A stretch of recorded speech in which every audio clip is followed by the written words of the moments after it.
3 reasons why affirmations work in my coaching and in my real life. So first and foremost, they are stated positively. Always state them positively and not use the word don't or not. I'm not, I am. Yeah, I am abundant. I am not broke. Don't do that, because same frequency, broke is a frequency. And if you program that into your body, brain doesn't know the difference. Universe doesn't either. 2 is that you feel it. You embody it.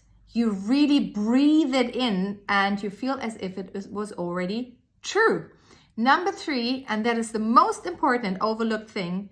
Now shit comes up because maybe, just an example, you want to become this, right? With the new beliefs, with the new belief system. But you hold obviously limiting beliefs, otherwise you would be that.